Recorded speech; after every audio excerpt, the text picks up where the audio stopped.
आप देख रहे हैं हर तस्वीर में कहानी। आइए कहानी की शुरुआत करते हैं दरभंगा से। पहली कहानी, जहां एक युवक पुलिस की गाड़ी से जख्मी हो गया तो ऐसा बवाल मचा कि पूछिए मत। घायल शख्स को अस्पताल में भर्ती कराने के बाद गांव के युवाओं ने एक पुलिस अधिकारी की जमकर धुनाई कर दी।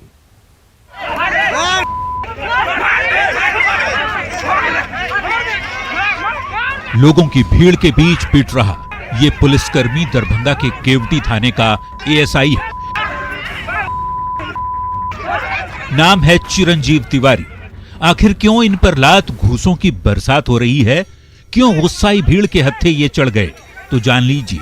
बुधवार को केवटी इलाके में पुलिस की गश्ती वाहन की चपेट में इलाके का एक युवक आ गया, जिससे वो गंभीर रूप से जख्मी हो गया। लालगंज के रहने वाले युवक संजय चौपाल को आनन फानन में लोगों ने बाइक से अस्पताल पहुंचाया। कैसे, कौन ठोकर मार दिया आपको? पुलिस के गाड़ी सर। कौन पुलिस? अब ये कहाँ से जा रहा था जो नहीं कहेंगे सर। कहाँ ठोकर लगा है? बार बुखर में। कहाँ से कहाँ जा रहे थे आप? हाट से जा रहे थे घर। कहाँ घर है आपका? लालगंज। लालगंज। तो फिर क्या हुआ? कैसे हॉस्पिटल तक कैसे पहुँचे? सब आदमी निकाला था, अभी आज लेके आए हैं सर। कैसे आए हैं? मोटरसाइकिल से लाया गया है। एम्बुलेंस से कि पुलिस की गाड़ी से? नहीं, मोटरसाइकिल से। इसके बाद तो आक्रोश की आग लोगों में ऐसी भड़की कि केवटी थाना के एएसआई को घेर कर पीटा जाने लगा।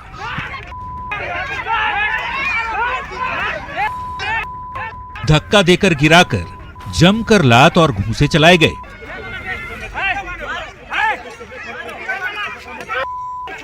छोटा बाबू कहे जाने वाले एएसआई की ये हालत हो गई कि कुछ देर बाद दया खाकर छोड़ दिया गया। मारपीट का ये वीडियो सोशल मीडिया पर खूब वायरल है।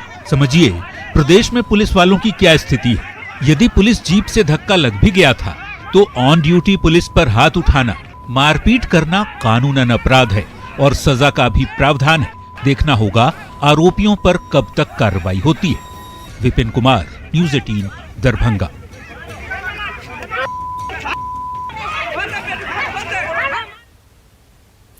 कोरोना काल में लोगों की मददगार बनकर उभरे बॉलीवुड स्टार सोनू सूद ने अब बिहार के खिलाड़ी की भी मदद कर सुर्खियां बटोरी हैं।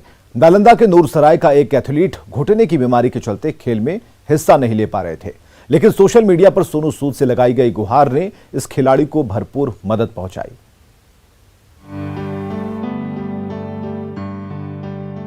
अस्पताल के बिस्तर पर पड़े ये हैं आनंद कुमार,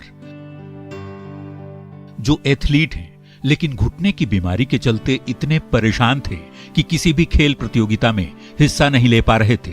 लॉकडाउन की मार ने इनके सामने दोहरा संकट पैदा कर दिया था। नालंदा के नूरसराय प्रखंड के पपरनौसा गांव के रहने वाले आनंद को बॉलीवुड स्टार सोनू सूद की याद आई, जिन्होंने कई जरूरतमंदों की तब मदद की थी जब उन्हें इसकी सख्त दरकार थी। फिर क्या था, आनंद ने सोशल मीडिया पर सोनू सूद से मदद की गुहार लगाई और फिर आनंद के घुटने के ऑपरेशन के लिए सोनू सूद ने पूरी मदद की। कल हमारे सर जरूरी हमारे सर ने डॉक्टर थे यादव सर ने की, जो कि सक्सेसफुल रही। मैं सोनू सूद सर और गोविंद अग्रवाल सर को धन्यवाद कहना चाहता हूँ, जिन्होंने हमारी मदद की। गांव के छोटे से परिवार में जन्मे इस खिलाड़ी के पिता अपने बेटे के इलाज के लिए काफी चिंतित थे, क्योंकि आनंद छात्र जीवन से ही एथलेटिक्स से जुड़े रहे और पिछले 2 साल में प्रैक्टिस के दौरान ये चोटिल हो गए थे। घुटने में ज्यादा चोट रहने के चलते ये अपने पसंदीदा खेल से भी दूर हो गए थे, लेकिन अब सब कुछ ठीक हो रहा है और दिल्ली के अस्पताल में आनंद का इलाज भी चल रहा है। जिस समय वो हरियाणा में खेल रहा था उस समय वो चोटिल हो गया। निकाल तो लिया, पार्टिसिपेशन कर लिया उसमें, नेशनल पार्टिसिपेशन, लेकिन उस दौरान चोटिल हो गया। उसके बाद उसका खेलना बंद हो गया। लेकिन हम तो भाई गरीबी की हालत में थे, उतना हमको उम्मीद नहीं था कि इतना पैसा हम कहाँ से लाएंगे। दिखाए पटना में भी तो कहा कि बहुत 1.5-2 लाख 2.5 लाख खर्चा होगा, तो हम उतना तो सक्षम नहीं थे। तो फिर वो बंद हो गया उसका खेल। लेकिन फिर सोनू सूद से कोई खिलाड़ी के माध्यम से संपर्क किया, अपना सर्टिफिकेट उनको रेफ़र किया, तो फिर कहे कि ठीक है आप आओ और तुम्हारा इलाज करवाते हैं। हम लोग तो बहुत आसान्वित हैं और अगर आगे बढ़ता है तो हम लोग के लिए गौरव की बात होगी। और हम लोग सोनू सूद जी के आभारी होंगे अगर उसको पूरी मदद दी जाए तो। अब आनंद कुछ ही महीने में फिर से खेल के मैदान में कदम रखेगा और फिर अपने जिले और राज्य का नाम रोशन कर पाएगा। ऐसी उम्मीद इसलिए क्योंकि आनंद के लिए फरिश्ते बन चुके सोनू सूद ने मानवीय संवेदना का परिचय देते हुए एक ऐसे इंसान की मदद की जिसकी हसरतें आसमान को छूने की है। अभिषेक कुमार, न्यूज़ 18, नालंदा। दिव्यांगों को दी जाने वाली ट्राईसाइकिल की हवा रांची जिला प्रशासन की उदासीनता की वजह से निकल रही है। नशेड़ी अपने नशे की लत को पूरा करने के लिए दिव्यांगों की संपत्ति पर हाथ साफ कर रहे हैं, लेकिन इसकी फिक्र किसी को नहीं है। क्या है लापरवाही का यह मामला, रिपोर्ट देखिए।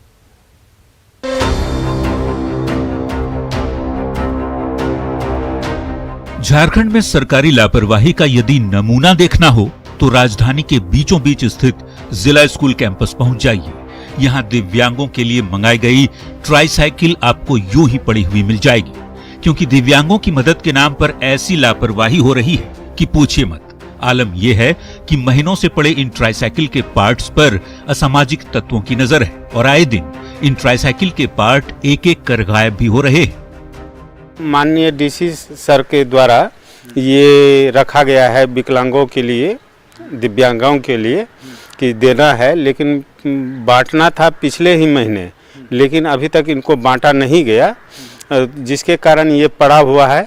और यहाँ पे जो है हम लोग जैसे छुट्टी के बाद अपने अपने घर चले जाते हैं, तो यहाँ पे जो नशा करने वाले, चोरी करने वाले लड़के बाउंड्री कूद कूद के अंदर चले आते हैं और मेरे विद्यालय का भी चोरी करते हैं और अभी जो ये है इसका भी चोरी कर रहे हैं। स्कूल प्रबंधन की ओर से लगातार प्रशासन को इसकी सूचना दी जाती है, लेकिन कार्रवाई के नाम पर कुछ होता नहीं। करीब 1000 ट्राईसाइकिल को दिव्यांगों की मदद के लिए मंगाया गया था, लेकिन सरकारी फंड को कैसे बर्बाद किया जाता है, इसका उदाहरण ये तस्वीरें हैं। खुले आसमान के नीचे पड़े ये ट्राईसाइकिल यूं ही खराब हो रहे हैं और इसकी फिक्र प्रशासन और विभाग तक को नहीं। कुछ साइकिल की बैटरी भी चोरी हो चुकी है। अब बताना मुश्किल नहीं कि दिव्यांगों को लेकर विभाग कितना गंभीर है। न्यूज़ 18 के लिए रांची से ओम प्रकाश की रिपोर्ट। चलिए, कहानी वाली तस्वीर है बक्सर से, जहां सुखद तस्वीर हम आपको दिखाते हैं, जहां पिता के प्यार के लिए तड़प रही एक मासूम बच्ची को डीएनए टेस्ट के बाद न्याय मिला। जिला बाल कल्याण समिति ने एक बेटी को उसके परिवार से मिलवाने में काफी मदद की। बक्सर जिला बाल कल्याण समिति की पहल पर 5 साल की एक बच्ची को उसके पिता के साथ रहने का हक दिलाया गया। डीएनए टेस्ट के बाद यह संभव हो पाया। दरअसल नवानगर प्रखंड के रहने वाले महेश शाह ने अपनी पहली पत्नी की निधन के बाद दूसरी शादी निशा नाम की इस महिला से 7 साल पहले मई 2013 में किया था, लेकिन 1.5 साल बाद पति की प्रताड़ना से तंग आकर निशा अपने मायके चली गई। इस दौरान 9 मई 2015 को उसने एक बच्ची को जन्म दिया, लेकिन महेश ने बच्ची को अपनी बेटी मानने से इनकार कर दिया। फिर मामला महिला हेल्पलाइन से होता हुआ बाल कल्याण समिति तक पहुंचा और फिर डीएनए टेस्ट के बाद ये संभव हो पाया। वो लड़की प्रेग्नेंट थी, चली गई थी अपनी मायके, और मायके प्रेग्नेंट थी। उसके बाद जब लौटी तो वो उसको एक बेटी हुई जो 5 साल की हुई थी। और बाद में जो महेश शाह है ये कहे कि ये लड़की मेरी नहीं है, ये किसी दूसरे की लड़की को ला के और अपना दावा ठुकवा रहे हैं। और ये मामला महिला हेल्पलाइन में चल रहा था। महिला हेल्पलाइन से ये मामला बाल कल्याण समिति को ट्रांसफर हुआ।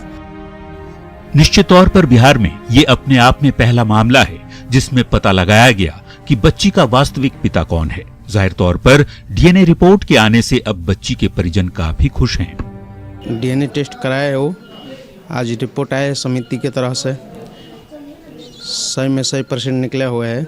हम लोग चाहते हैं उसको घर भी चला जाओ। बक्सर बाल कल्याण समिति की ओर से महज 1 महीने के भीतर डीएनए टेस्ट के आधार पर लिया गया फैसला काफी सराहनीय है। अब प्रशासन और पुलिस पर बच्ची को पिता महेश शाह तक पहुंचाने की जिम्मेदारी है। पुष्पराज, न्यूज़ 18, बक्सर। राजधानी रांची में लोगों को नए अंदाज से ठगने का काम चल रहा है। आरोप ऑटोमोबाइल डीलर पर लगे हैं। ऐसी क्या तरकीब थी जिससे बैंक से लोन भी पास हो गया, गाड़ी की डिलीवरी भी हो गई और ईएमआई भी शुरू हो गई, लेकिन सच्चाई सामने आने पर बैंक प्रबंधन भौचक्का रह गया।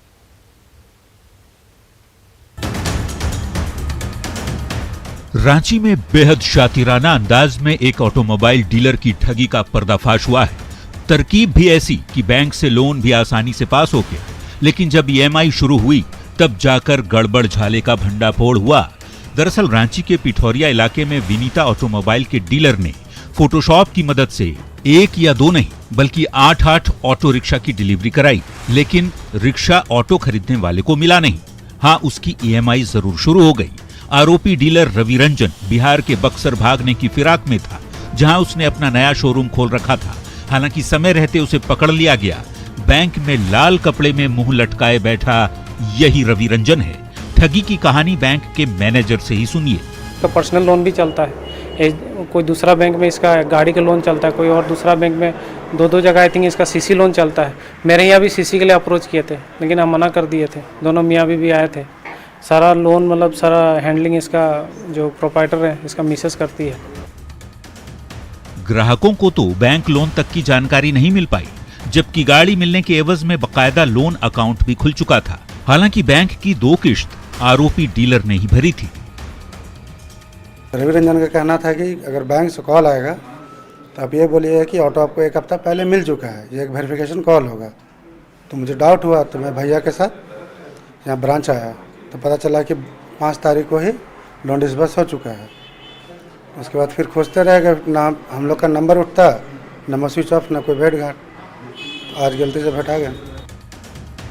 फोटोशॉप की मदद से आरोपी रवि रंजन ने 8 ग्राहकों का फर्जी डेटा बैंक को मुहैया कराया था और फिर बेहद शातिराना अंदाज में ऑटो रिक्शा हड़पने की फिराक में था। फिर मामले की पेचीदगी को देखते हुए पिठौरिया थाने पुलिस को बैंक प्रबंधन की ओर से बुलाया गया और आरोपी को पुलिस के हवाले कर दिया गया। पुलिस मामले की जांच कर रही है। बताया जाता है कि इसी डीलर ने रांची के बुढ़मू इलाके में भी शोरूम खोलकर लोगों को लाखों रुपए का चूना लगा चुका था। ओम प्रकाश, न्यूज़ 18, रांची।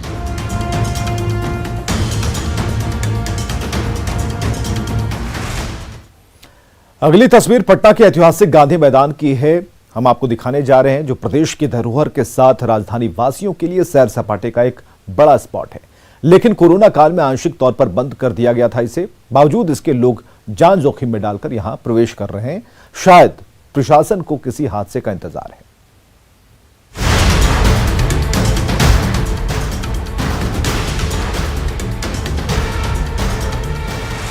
इन तस्वीरों को जरा ध्यान से देखिए।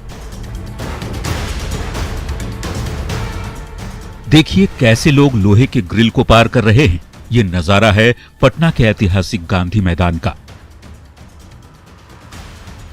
दरअसल कोरोना काल में एहतियातन प्रशासन की ओर से गांधी मैदान को आम लोगों के लिए आंशिक रूप से बंद किया गया है।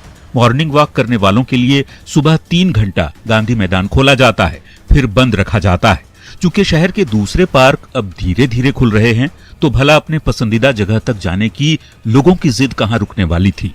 लिहाजा ऐसे ही लोग जान जोखिम में डालकर गांधी मैदान के भीतर प्रवेश कर रहे हैं। संडे का कम से कम खोला जाए हर जगह गेट पे सबको। हाँ, घूमने का कहीं ये तो है ना, हर जगह तो पैसे लगते हैं, अगर ये तो फ्री है तो कम से कम 1 दिन का तो भी मौका मिलना चाहिए पब्लिक को। हम लोग चाहते हैं कि कम से कम खुले ये सर, मतलब हम लोग को जो पहले जैसा हम लोग खेलते हम लोग बचपन से ही रहा, तो पहले ये सब चीज़ इतना नहीं होता था, बट अब तो इतना ज़्यादा घेराव हो जाता है, इतना ज़्यादा सिखाने वाले लोग आ गए हैं ना फिजिकल जो ये सब चीज़ के लिए, वो सब चीज़ें ज़्यादा मतलब। अब जरा गांधी मैदान के अंदर की तस्वीर भी देख लीजिए।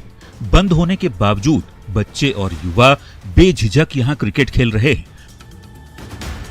लोगों की भीड़ देखकर तो नहीं लगता कि गांधी मैदान अभी बंद है। वैसे गांधी मैदान का नियंत्रण पटना प्रमंडल के कमिश्नर के पास है, लेकिन न्यूज़ 18 ने जब उनसे मौजूदा हालात और लोगों के लापरवाह रवैये को लेकर सवाल पूछे, तो कमिश्नर ने इस पर चिंता जताते हुए आम लोगों के लिए जल्द ही गांधी मैदान को खोलने पर विचार करने की बात कही। कोविड संक्रमण के दौरान गांधी मैदान को बंद किया गया था, लेकिन पिछले आई थिंक दिसंबर के बाद से मॉर्निंग वॉकर्स के लिए इसको खोल दिया गया है और सुबह शाम 3-3 या 4-4 घंटे मॉर्निंग वॉक के लिए गांधी मैदान खुला भी जाता है और उसमें काफ़ी लोग उससे लाभान्वित भी हो रहे हैं। अब चूंकि नई गाइडलाइन आ गई है और उसके बाद अब हम लोग इस पर शीघ्र विचार भी कर रहे हैं कि किस प्रकार इसको खेलने के लिए अलाउ किया जाए। वैसे देखना होगा ऐतिहासिक गांधी मैदान आम लोगों के लिए कब तक सुलभ हो पाता है, लेकिन जिस तरीके से बच्चे से लेकर बड़े तक गांधी मैदान के अंदर घुसने पर आमादा हैं, ऐसे में यदि कोई अनहोनी होती है तो फिर इसके लिए जिम्मेवार कौन होगा? न्यूज़ 18 के लिए पटना से संजय कुमार की रिपोर्ट।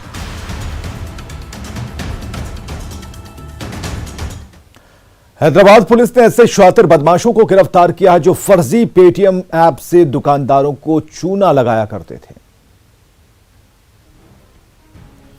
हैदराबाद पुलिस के शिकंजे में आए ये वो शातिर हैं जिन्हें अपनी होशियारी पर जरूरत से ज्यादा नाज था, लेकिन ये चालाकी ज्यादा दिन नहीं चली।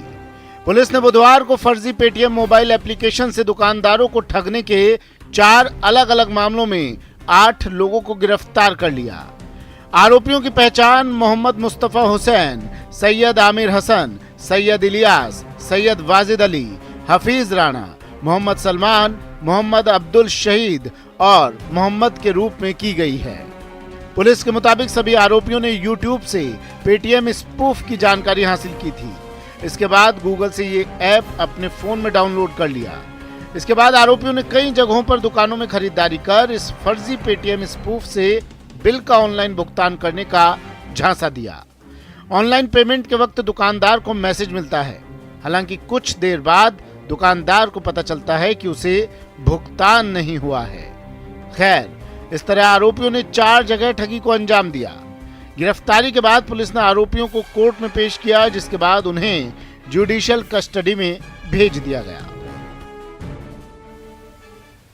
खबरें अभी और भी हैं, बने रहिए हमारे साथ। और अगली तस्वीर है राजस्थान के सिरोही से, जहां एक बुजुर्ग महिला को महिला चोरों ने ही चूना लगा डाला। दरअसल महिला बैंक में पैसे जमा करने पहुंची थी कि वहां मौजूद 2 शातिर महिलाओं ने बैग से 45,000 रुपए उड़ा लिए। वो पलक झपकते ही वारदात को अंजाम देकर निकल जाते हैं और पुलिस तफ्तीश की लकीर पीटती रह जाती है। सिरोही में बुधवार को ऐसा ही हुआ। स्थानीय एसबीआई बैंक में एक बुजुर्ग महिला के बैग से 2 महिलाओं ने 45,000 रुपए पार कर लिए। मिली जानकारी के मुताबिक स्वरूपगंज की कविता सुबह 11 बजे एसबीआई बैंक पहुंची थी। पैसे निकालने के बाद वो काउंटर पर बैग रखकर मोबाइल पर बात कर रही थी। इसके बाद घर जाने के लिए उसने बैग उठाया तो वो हल्का लगा। गौर से देखा तो बैग में चीरा लगा हुआ था और उसके अंदर से रुपये गायब थे। चिल्लाने पर बैंक कर्मचारी और लोगों ने सीसीटीवी फुटेज देखे तो 2 जवान महिलाएं सलवार सूट पहने हुए रुपये चुराकर जाते हुए देखी गईं। पुलिस अब सीसीटीवी फुटेज के आधार पर इन शातिर महिलाओं को दबोचने में जुटी है। अब आपको अन्नदाता की परेशानी की तस्वीर दिखाते हैं। सुपौल में कोसी तटबंध के भीतर बसे सैकड़ों किसानों की हजारों एकड़ खेत में लगी गेहूं की फसल बर्बाद हो रही है। हर मौसम में फसल में कीड़े लगने की शिकायत विभाग को दी जाती है, बावजूद इसके अन्नदाता की परेशानी खत्म नहीं होती है।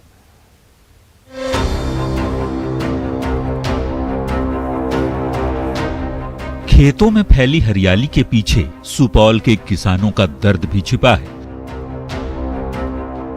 दरअसल कोसी तटबंध के भीतर बसे ऐसे सैकड़ों किसान परेशान हैं जिनकी गेहूं की फसल में कीड़े लग चुके हैं, अनाज के दाने सड़ चुके हैं।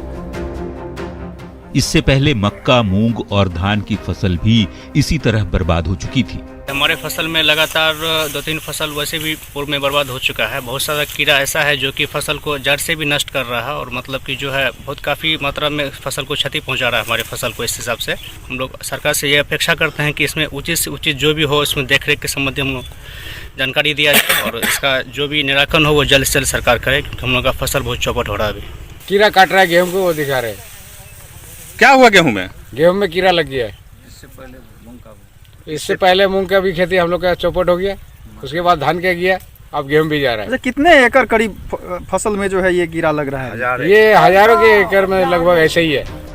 फसल चौपट होने से अन्नदाता परेशान है। बार बार कृषि विभाग से खाद और बीज की शिकायत की गई, लेकिन जब मदद नहीं मिली तो किसानों ने इसकी शिकायत स्थानीय नेता और विधान परिषद के पूर्व सभापति हारून रशीद से की। इसके बाद विभाग की ओर से अधिकारी को इलाके का जायजा लेने भेजा गया। निजात अभी जो समय है उसमें हम लोग यही कर सकते हैं कि हम लोग जो कह सकते हैं कि जो भाई जो सब्सिडी का हमने बात किया सर से कि कम दाम पर या सब्सिडी पर 50% सब्सिडी पर जो है कीटनाशी उपलब्ध हो सकता है वो उपलब्ध करें और उनका अपना सब्सिडी लेके अपना काम जल्द से जल्द कर ले। जो कृषि सलाहकार हैं, जो पदाधिकारी हैं, कोऑर्डिनेटर हैं, सारे लोगों को लग के किसानों को जागरूक करना पड़ेगा कि इकट्ठे जब स्प्रे अभी बताया इन्होंने पौधा संरक्षण विभाग के पदाधिकारी ने और जो किसान बैठे हुए हैं इन लोगों ने भी बताया कि दवा हम लोगों ने छिड़का है, लेकिन एक आदमी छिड़कते हैं दूसरे नहीं छिड़कते हैं तो नतीजा कि वही कीड़ा फिर आ जाता है दोबारा। बीते 3 साल से सुपौल के किसान परेशान हैं। ऐसे में जरूरत है कि सरकार इन किसानों के लिए बेहतर पहल करे, खाद और बीज को लेकर जागरूक करे ताकि समय रहते फसल को बचाया जा सके, क्योंकि जब किसान खुश रहेंगे तभी तो प्रदेश भी खुशहाल रहेगा। अमित झा, न्यूज़ 18 सुपौल। और आगे देखिए खबर तो समझिए।